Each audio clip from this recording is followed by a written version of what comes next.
the Born to Talk radio show. I'm your host, Marcia Waiteka. You are in for a treat today because my guests are Justin and his mom, Sherry Sather. I've been doing this talk radio show for over 4.5 years, and you are officially the youngest guest I've ever had on my show. Hi, Marcia. I am 8.5 years old. Tell us a little bit about you, Sherry. I am a sociology major from Loyola Marymount, and I went on to get my teaching credential and taught elementary school for 7 years, and that's where I fell in love with training teachers, student teachers, and I opened up a tutoring business, which I did all throughout the Los Angeles and South Bay area for the last 12 years. And then I closed the door when I had Justin and my younger son, Tyler, and I decided to start focusing and putting my teaching methods with my own children. So I believe in the growth mindset and stress-free learning, and that is what I've been doing the last 3 years with Justin and his frog project that we're going to talk about today. I want people to know you created this Justin's Frog Project. And I'm just curious to know how the two of them have just done so many extraordinary things together. I think it started with the name of a book that your mom read to you in kindergarten. What was the name of that book? What do you do with an idea? It's about where this kid has an idea, and he never gave up on his idea, even though people were laughing at his idea. So, Sherry, did you promise Justin that you'd help him with his idea? Yes, I did. So at that point, I knew we had to do something with the frog because he has loved frogs ever since he was a baby. Just started studying and getting books. What does it mean if a frog is an indicator species? It means that the frogs are telling us the world needs our help. What is their problem? The pollution and pesticides and people cutting down their homes. This project is, all about the frogs, but the point of the project is teaching them how to be brave. Then from that came Bravery Magazine, and they had asked Justin if he would be the kid in the Bravery Magazine. Justin, can you tell us who was the featured person on the front cover of the magazine? Jane Goodall. Dr. Jane Goodall, and you got to meet her.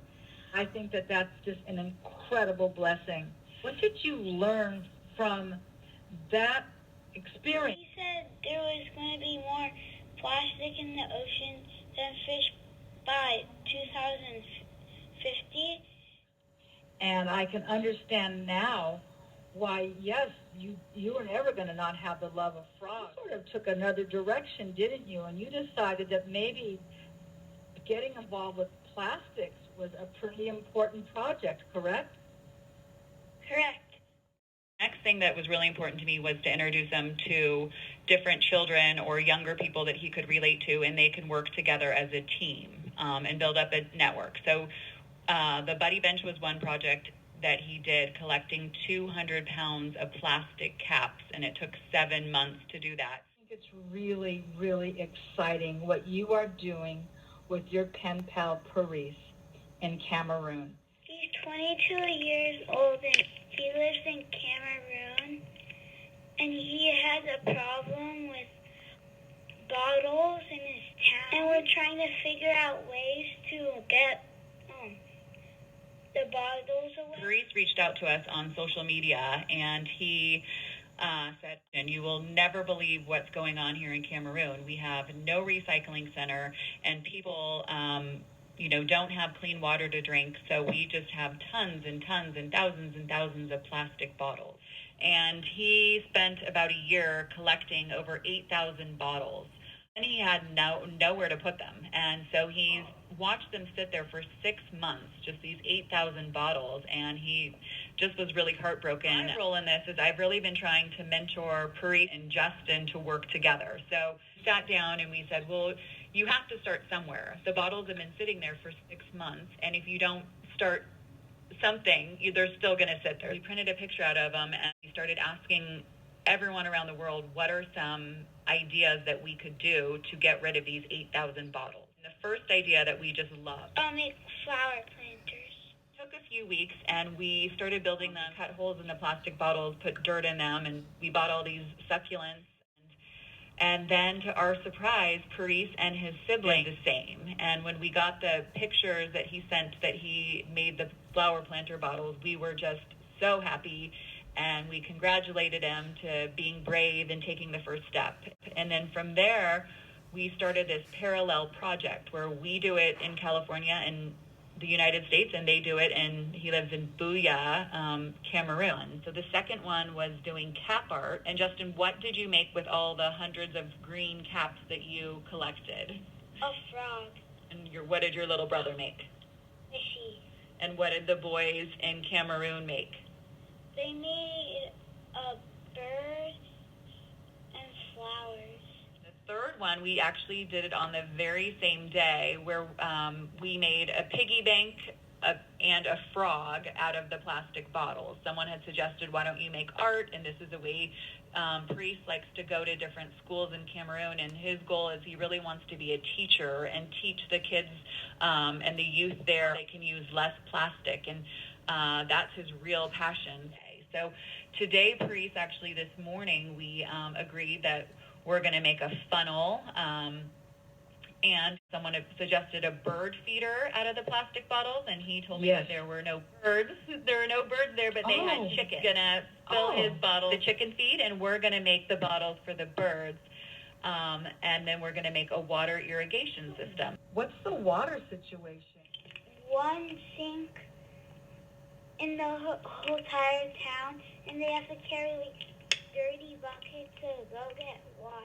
So it's called a public tap, which is like a well, like a sink, and they carry the water in these buckets, and it's not drinking quality, and they wash their clothes with it. They basically use the water for everything, from cooking, cleaning. And Perise says that many people drink the water, and that's where he really started to see the link with the plastic bottles. Is like, wow, a lot of people use plastic bottled water because we don't have quality water. So those who can afford it get the plastic water bottle. So yeah, we're about to start the campaign with Grades of Green, and it's all about water quality, and we're going to do the parallel project. I'm going to train Justin on how to test the water here in Los Angeles, and we're going to test it there in Cameroon. And then we're going to think of different ways that we can help their water there. We're thinking of different buckets that they could possibly use. We found, buckets where they could roll them, and maybe it filters the water and cleans it as they bring it back. We have found different filters that they could have. Talks about the schools, that they don't even have, drinking waters at the different schools that he goes to. And we are about to dive into this water campaign with Grades of Green and see what we can do. Oh, this is just the beginning. And it's just been a true pleasure exploring your world with you, Justin. You just have a love of frogs, and I just applaud you for not only loving something, but then doing something about it, which I think is really, really amazing. And I thought that it would be great for us to close the show if you were going to give some advice to others. What would those words be? Be brave, stay determined, and keep on trying. Be brave, stay determined, and keep on trying. And you know something? I will tell you this, my friend. That's good advice for anybody, regardless of their age.